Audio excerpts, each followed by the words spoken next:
Health experts are reporting a rise in flu cases and respiratory illnesses after family get-togethers during Thanksgiving. The holiday season is not over, and doctors want everyone to remain vigilant around groups and while traveling.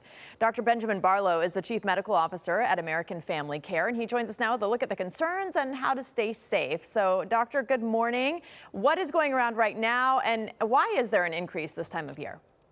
Good morning. Yeah, we must have passed around a lot of germs to each other around Thanksgiving because we are seeing a spike in respiratory illnesses. The main one is RSV in kids. So 0 to 4, we've seen a drastic increase in RSV diagnosis. But we're also seeing flu gradually go up, and also we're seeing other respiratory viruses also like COVID starting to spike up too.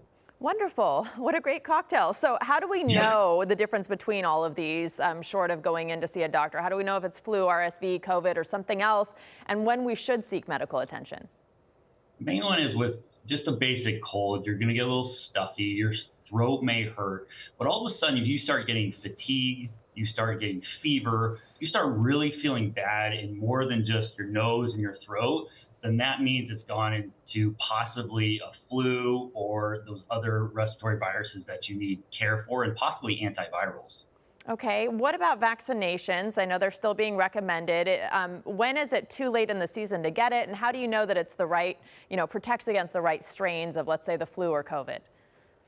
The CDC does track the strains of flu out there and matches, sees what the correlation is between the vaccine and the flu virus. And so that's still ongoing.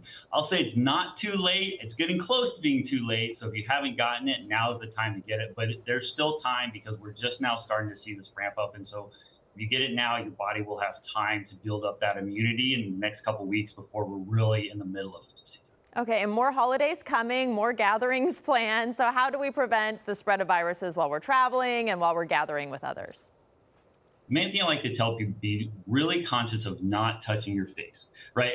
We like to touch our face a lot, and that's how you get exposed to these. Washing your hands is the first step to make sure you get those germs off, but then also don't touch your face because that's how it gets exposed. And then be conscious when you're around other sick people, stay away. There is that 6-foot rule in terms of how you can transmit the virus, and just really making sure that you're cleaning those surfaces on a regular basis. And again, washing your hands is so basic, but as a doctor, every single time we walk out of a patient's room, we wash our hands. So we wash our hands 30 times a day, 40 times a day to make sure that we're not getting sick ourselves. And how you wash your hands and for how long and all of that matters. We had a little story on that yesterday. It's longer than a lot of people might think. Is it worse this year than, let's say, last year in terms of these respiratory illnesses you're seeing?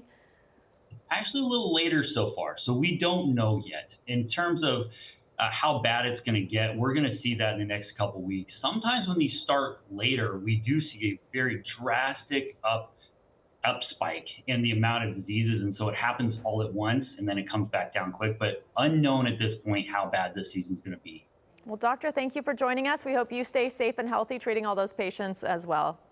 Thank you. I appreciate that.